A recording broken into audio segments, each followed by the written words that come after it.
Soyez le bienvenu au cours d'algèbre linéaire, 6e leçon. Notre 6e leçon est intitulée Base dimension. Sommaire. Partie génératrice. Partie libre. Base dimension. Partie génératrice. Soit V un espace vectoriel sur K. G égale G1, G2, etc., Gr, une partie de V. On note vect de G entre parenthèses comme ça, égale l'ensemble alpha 1 G1 plus etc., alpha R Gr, où les alpha I appartient à K. On note vect de G l'ensemble des combinaisons linéaires des éléments G1, G2, Gr à coefficient dans K. Donc, pour V, un espace vectoriel sur K, et grand G égale G1, G2, Gr, une partie de V, on note vect de G l'ensemble des combinaisons linéaires d'éléments de G à coefficient dans K. On montre que vect de G est un sous-espace vectoriel de V, qui est appelé le sous-espace vectoriel de V, engendré par grand G. On dira aussi que G est une partie génératrice de vect de G.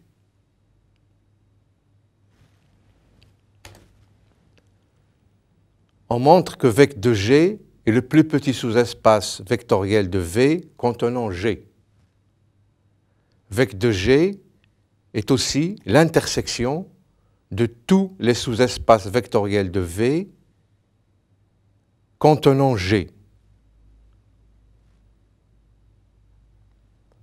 On remarque aussi que vect de V, c'est V, autrement dit, le sous-espace vectoriel engendré par V lui-même est V, autrement dit, le plus petit sous-espace vectoriel de V contenant V est V lui-même, ce qui est évident. Et aussi que vect de 0 est 0, bien sûr, parce que le plus petit sous-espace vectoriel de V contenant 0, c'est 0 lui-même.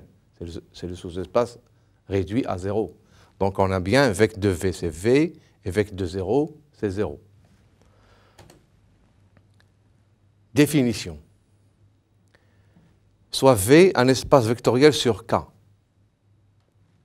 G une partie de V.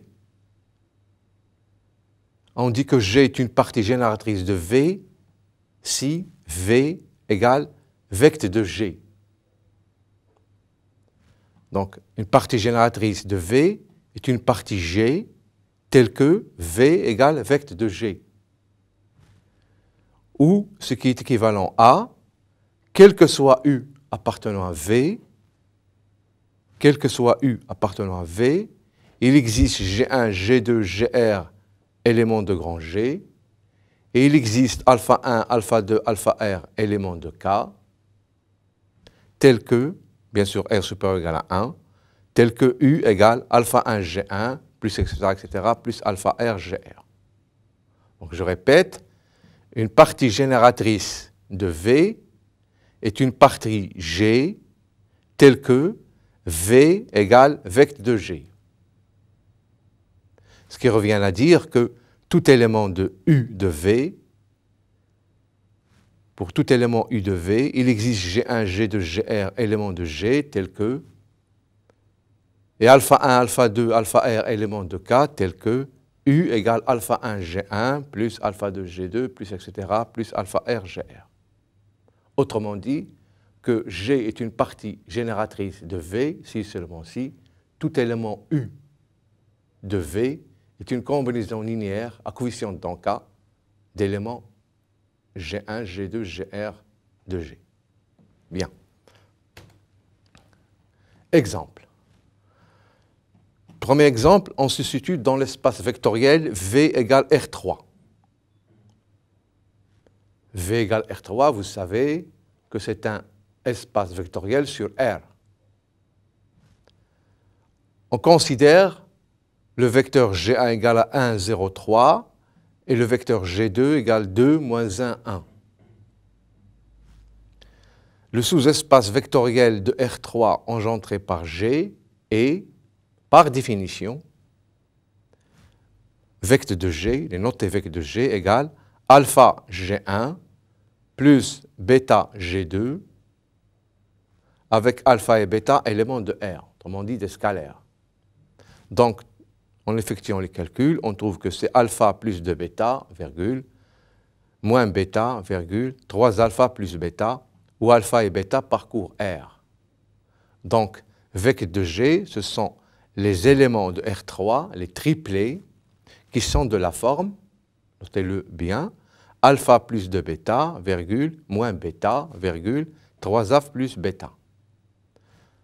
Donc, alpha plus 2 bêta, virgule, moins bêta, virgule, 3 alpha plus bêta, avec alpha et bêta parcourant R, est la forme générale de vecteur de G, et la forme générale d'un élément du sous-espace engendré par G. Bien. Deuxième exemple. On se situe dans V égale R2. Et on considère W comme étant l'ensemble des couples XY de R2 tels que X plus Y égale à 0.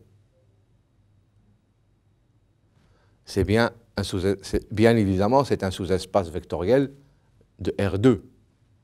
Vérification facile. Donc c'est un sous-espace vectoriel de R2. Maintenant, il s'agit de trouver une partie génératrice de ce sous-espace.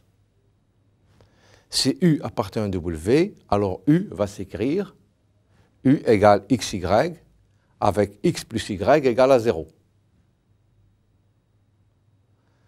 D'où U égale X et Y c'est moins X parce que X plus Y égale à 0, donc Y égale moins X. Donc on va écrire U égale X moins X.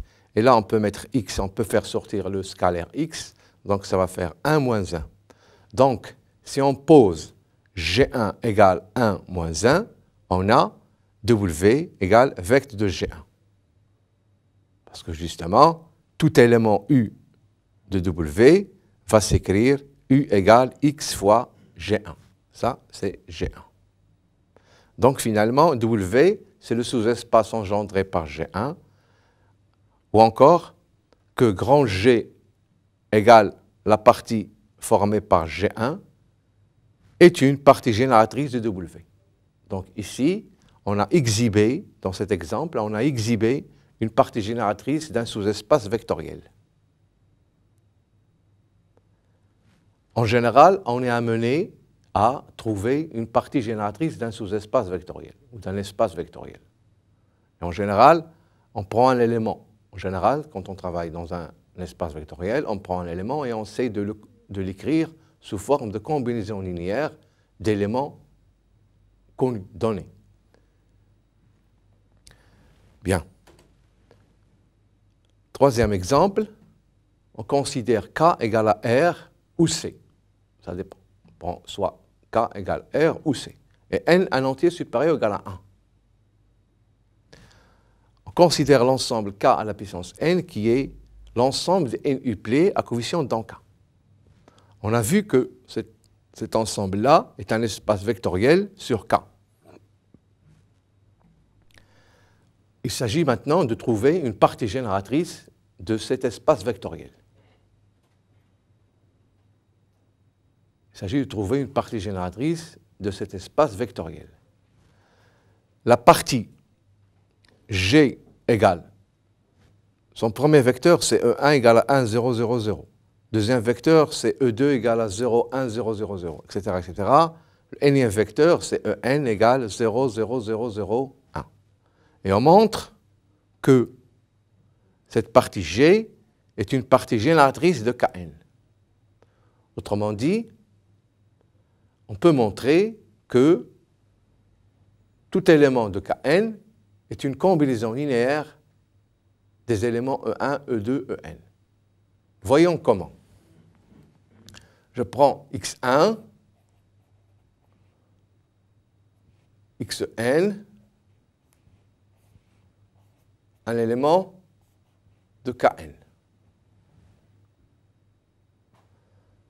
Un élément, je l'écris U. Je peux encore écrire U égale x1,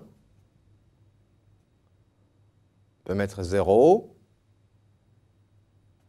0, plus, etc., plus 0, xn.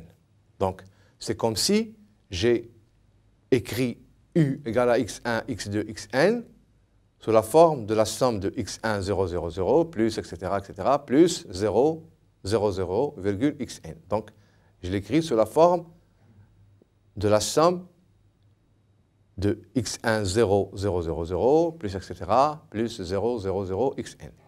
Et là, je peux faire sortir le x1.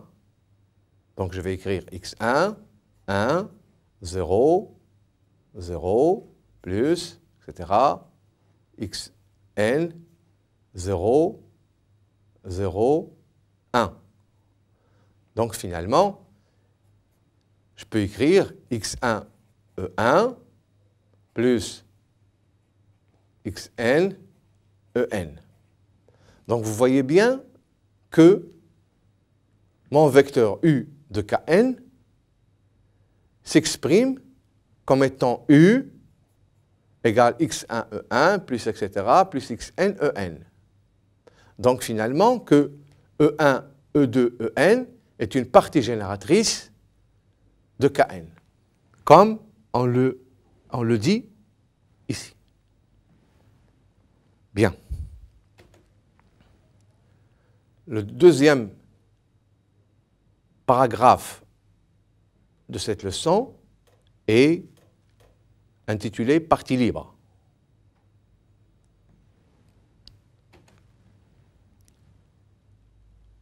Alors, tout d'abord, si V est un espace vectoriel sur K, une partie finie L, alors là, je dis bien partie finie, L égale U1, U2, UP, de vecteurs de V, une partie finie L, U1, U2, UP, de vecteurs de V est libre, est dite libre, sur K, si,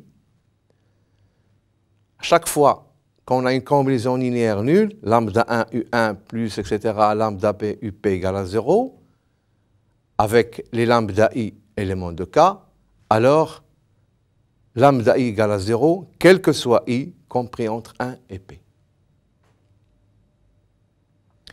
Autrement dit que, à chaque fois qu'on a une combinaison linéaire nulle d'éléments de L, alors nécessairement, les scalaires sont tous nuls.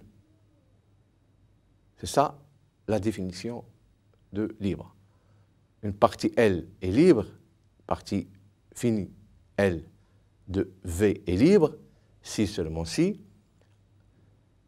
pour n'importe quelle combinaison linéaire à scalaire dans le cas d'éléments de L, s'il est nul, ça entraîne automatiquement que chacun des scalaires est nul.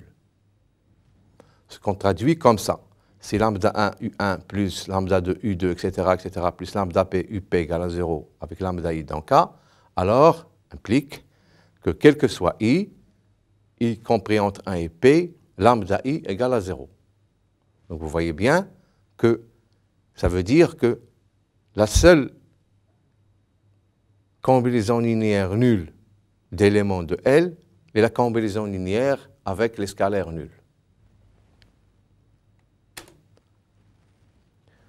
Remarque. Comme remarque intéressante qui peuvent toujours être utiles dans les raisonnements où on fait intervenir les parties libres, on peut remarquer, première remarque, si L égale U1, UP est libre, alors nécessairement, UI est différent de UJ pour tout I différent de J. Autrement dit, il n'y a pas de terme qui se répète.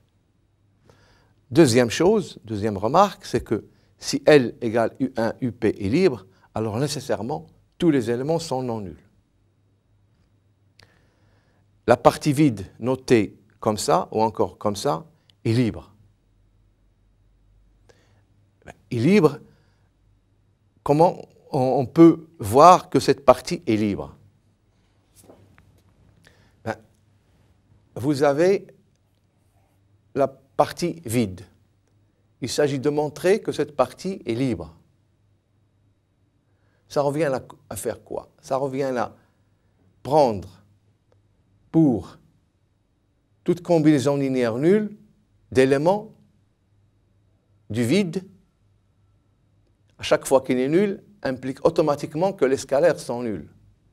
Donc, on doit avoir lambda 1 U1 plus lambda P UP égale à 0 pour UP appartenant à vide. Tout ça, ça doit impliquer que lambda 1 égale lambda 2 égale lambda P égale à 0. Or, si vous vous souvenez de la leçon sur la logique, cette assertion-là est toujours fausse, parce qu'on considère UP dans l'ensemble vide. Il n'existe pas d'élément dans l'ensemble vide. Donc cette assertion-là est toujours fausse.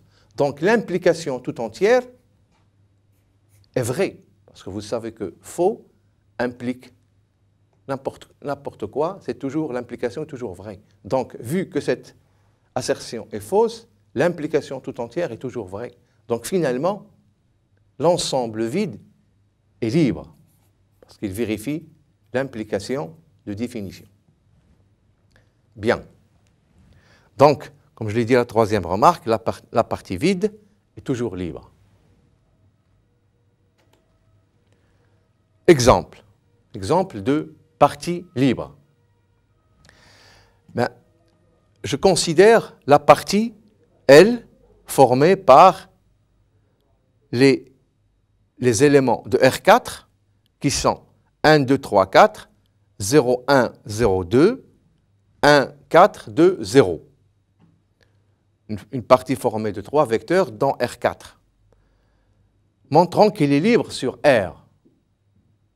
Autrement dit, si alpha, bêta et gamma, ce sont des éléments de R tels que alpha fois 1, 2, 3, 4 plus bêta fois 0, 1, 0, 2 plus lambda fois 1, 4, 2, 0 est égal à 0, il s'agira de montrer que alpha égale bêta égale lambda égale à 0.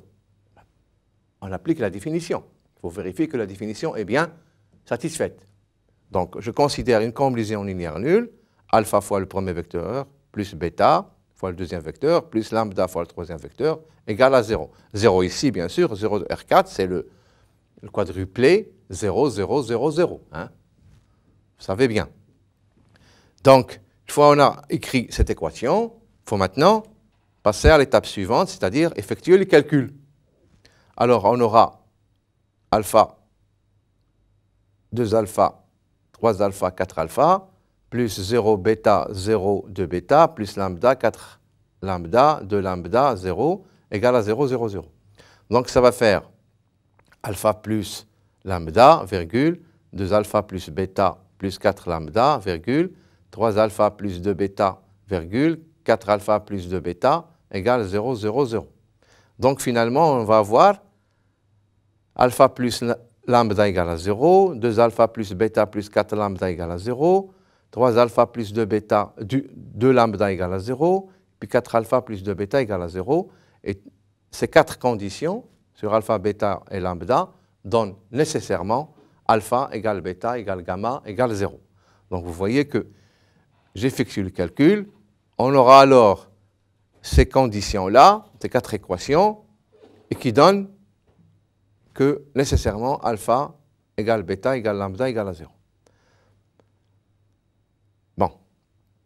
Donc, notre système pris au départ est bien libre.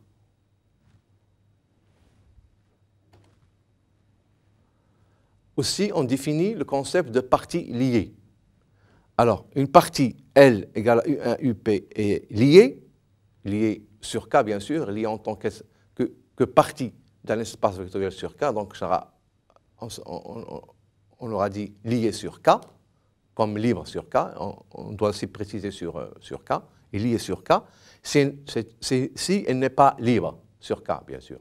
C'est-à-dire une partie qui n'est pas libre est par définition dite liée. Alors ça revient à dire quoi? Ça revient à dire que la condition pour qu'elle soit libre n'est pas satisfaite. Autrement dit, c'est sa négation qui est satisfaite. Autrement dit, ce qui est équivalent à, il existe lambda 1, lambda 2, lambda p, éléments de K, non tous nuls. Et non tous nuls, c'est la négation de tous sont nuls. Non tous nuls, c'est-à-dire tels que lambda 1 U1 plus lambda 2 UP plus lambda 2 U2 plus lambda P UP égale à 0.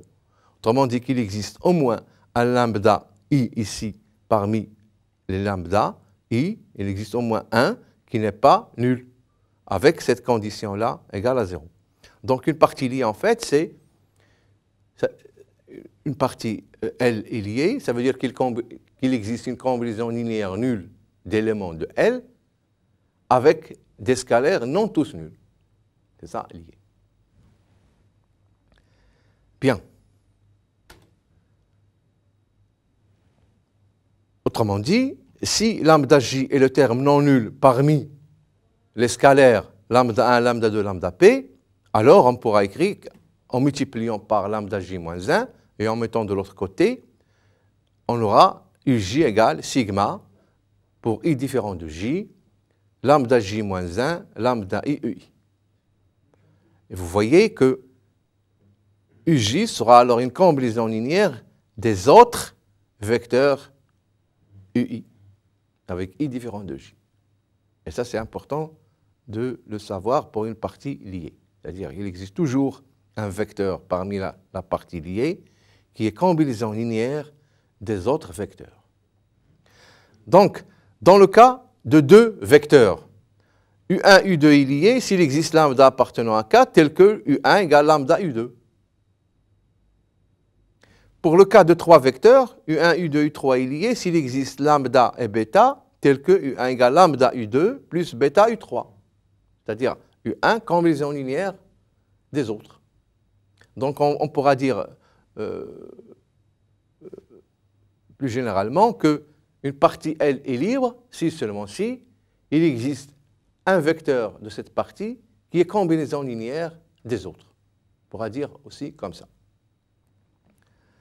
Bien. Base, dimension.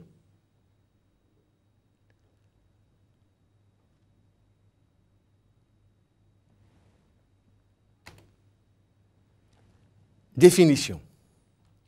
Soit V un espace vectoriel sur K, bien sûr, hein, sous-entendu.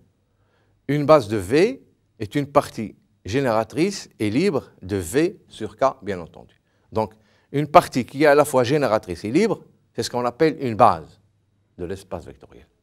Donc, un espace vectoriel étant donné, espace vectoriel sur K étant donné, pour avoir une base, il suffit de trouver une partie qui est libre et génératrice. Et bien sûr, une telle partie existe toujours. Hein. Autrement dit, dans un espace vectoriel, il existe toujours une partie qui est à la fois libre et génératrice. Et c'est ce qu'on appelle une base.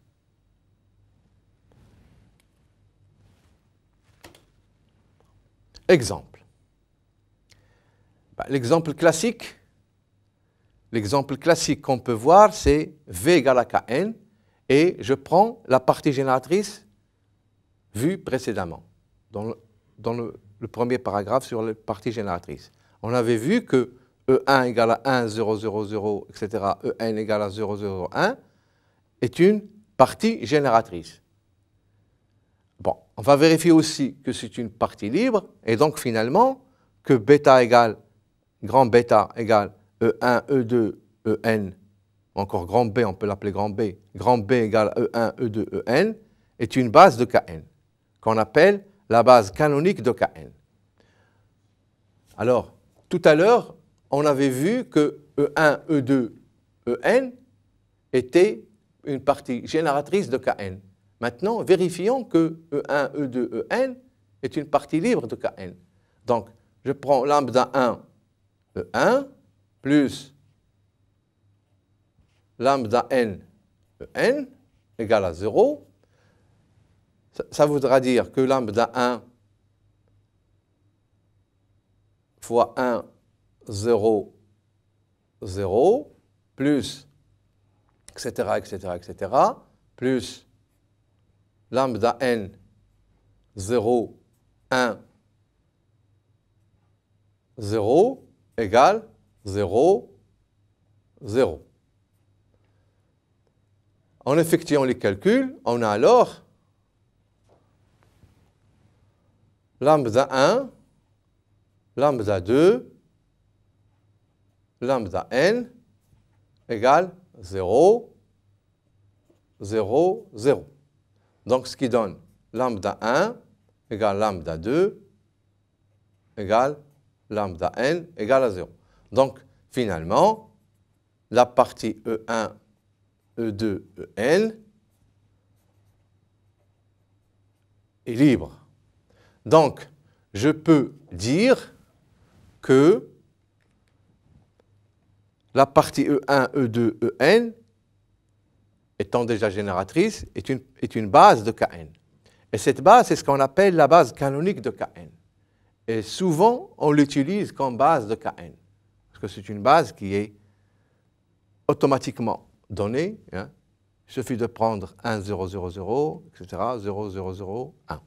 Donc, cette base, c'est une base très particulière, ce qu'on appelle la base canonique de Kn.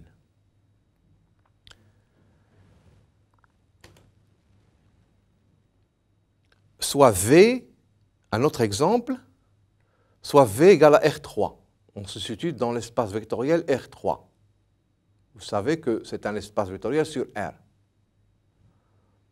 Et on considère W l'ensemble des x, y, z avec x plus y plus z égale à 0. On vérifie bien que c'est un sous-espace vectoriel de V. Autrement dit, je répète, qu'il est non vide parce qu'il contient 0, qu'il y a stabilité pour l'addition et pour la multiplication externe. Et donc, c'est un sous-espace vectoriel de V. Bien, W étant un sous-espace vectoriel de V, il serait intéressant de trouver une base de ce sous-espace vectoriel. Alors, prenons U égale à x, y, z à l'élément de W. U égale x, y, et puis on remplace z par moins x, moins y. Et là, on va écrire U égale x, facteur de 1, 0, moins 1, plus y, facteur de 0, 1, moins 1. Donc, finalement, 1, 0, moins 1 et 0, 1, moins 1 est une partie génératrice de W, parce que tout élément de W, U, s'écrit comme combinaison linéaire de ces deux vecteurs. U fois 1, 0, moins 1, plus x fois 1, 0, moins 1, plus y fois 0, 1, moins 1. Donc, finalement, j'ai montré que 1, 0, moins 1 et 0, 1, moins 1 est une partie génératrice parce que tout élément U était x plus y. Donc, les vecteurs 1, 0, moins 1 et 0, 1, moins 1 étaient une partie génératrice. Maintenant, pour montrer que ces deux vecteurs sont libres, je prends lambda fois 1, 0, moins 1, plus bêta fois 0, 1, moins 1, égale 0, c'est-à-dire lambda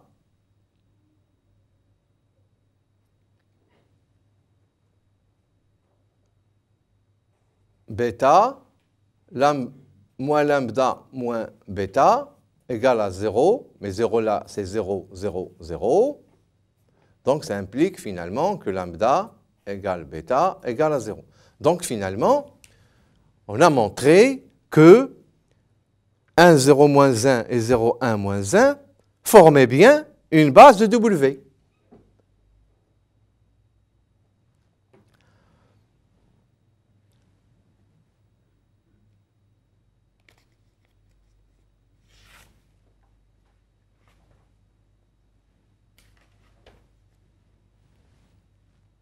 Bien.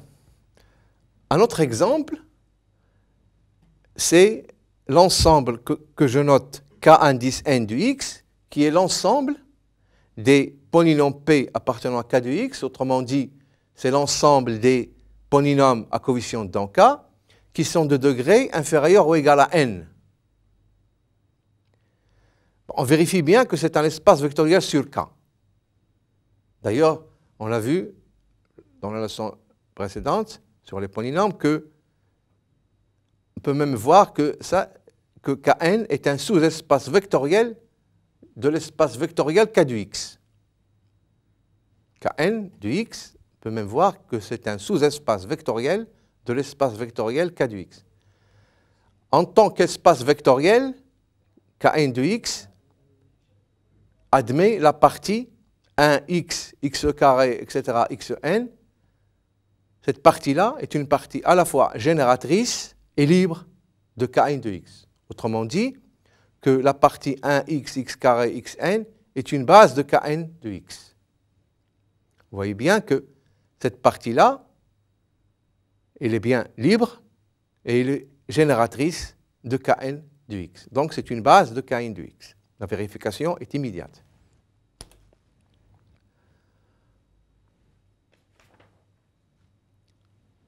Proposition. Cette proposition, elle donne une condition nécessaire et suffisante pour qu'une partie soit une base.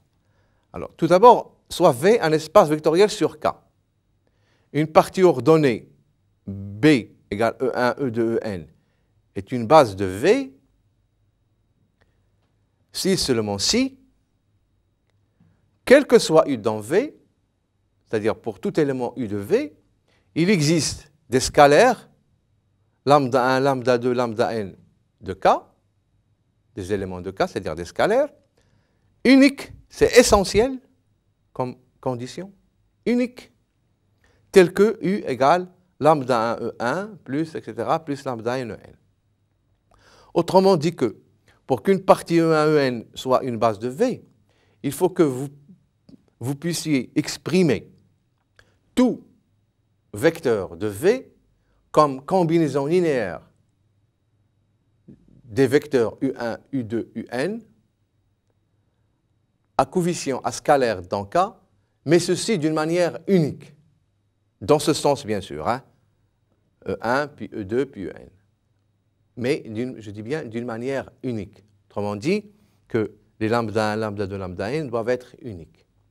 Et le fait de pouvoir exprimer un vecteur U de V d'une manière unique,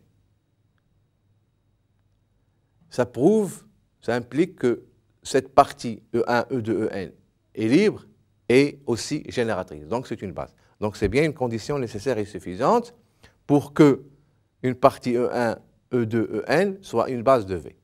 Je répète encore qu'une partie E1, E2, En est une base de V si seulement si tout élément, tout vecteur U de V peut s'exprimer d'une manière unique, à scalaire bien sûr dans K, comme étant une combinaison linéaire des vecteurs E1, E2, En. Bien. Les scalaires uniques lambda 1, lambda 2, lambda n, écrits dans cet ordre, bien sûr, parce qu'il faut respecter l'ordre de la base E1, E2, N, sont ce qu'on appelle les composantes du vecteur U suivant la base B.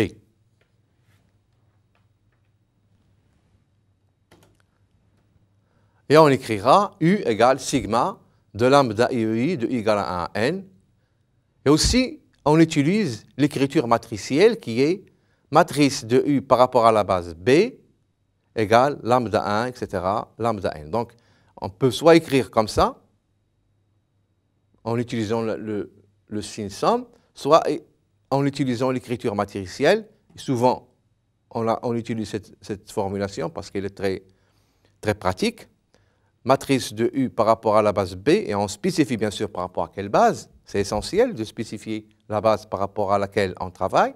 Et là, on met les composantes. Composante suivant le premier vecteur de base, en dessous la composante suivant le deuxième vecteur de base, etc., jusqu'à la composante sur le énième vecteur de base. Bien. Et on a un théorème. Ce théorème, il est important dans la mesure où il donne un invariant pour tout espace vectoriel. Alors, le théorème dit la chose suivante. Soit V un espace vectoriel sur K, bêta égale E1 EN et B égale E1 EN et B' égale E'1 E', de base de V. Alors, N égale à M. Autrement dit, que le nombre des vecteurs d'une base d'un espace vectoriel ne dépend pas de la base choisie. Le nombre de vecteurs d'une base d'un espace vectoriel ne dépend pas de la base choisie. Il dépend que de l'espace vectoriel lui-même.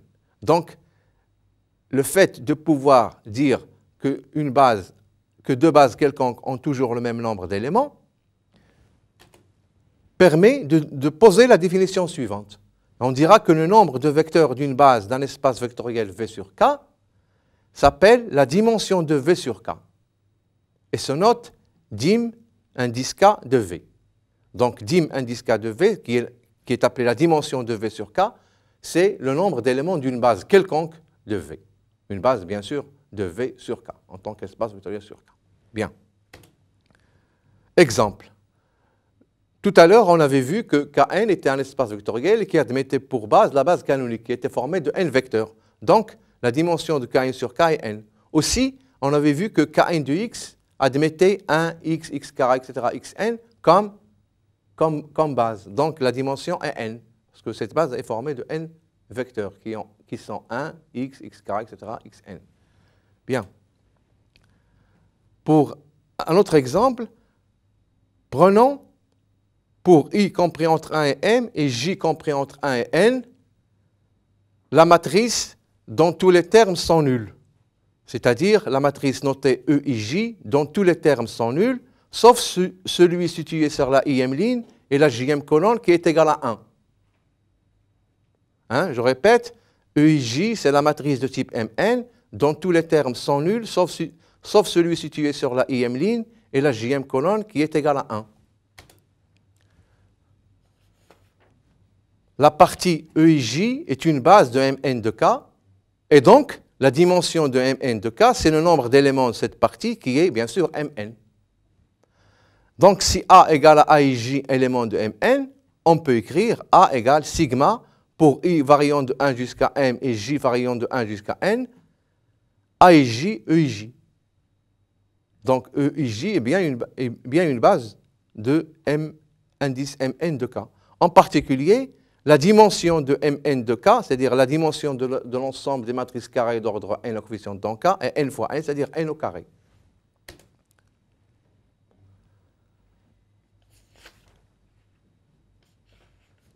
Exemple, on prend pour M indice 3, 2, on prend E1, 1, E1, 2, E2, 1, E2, 2, E3, 1, E3, 2. Donc c'est une base, et la dimension, bien sûr, c'est 3 fois 2 égale à 6, dans ce cas-là.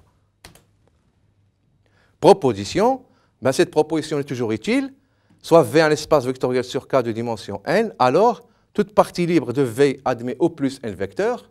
Autrement dit qu'une partie libre de V ne peut pas avoir plus que n vecteurs. Deuxième chose, toute partie génératrice de V admet au moins n vecteurs. Autrement dit, une partie qui a moins de n vecteurs ne peut jamais être une partie génératrice. De même, une partie qui a plus de n vecteurs ne peut jamais être une partie libre. Bien sûr, n est la dimension. Une autre proposition, c'est que si V est un espace vectoriel sur K de dimension n, alors toute partie libre de V de n vecteurs est une base de V. Si vous avez un système de n vecteurs, pour montrer que c'est une base, il suffit de montrer qu'il est libre. De même, si vous avez toute partie génératrice de V de n vecteurs est une base de V. Si vous avez un système de n vecteurs, si vous montrez qu'il est dans un espace de dimension n, si vous montrez que c'est une partie génératrice, c'est suffisant pour dire que c'est une base.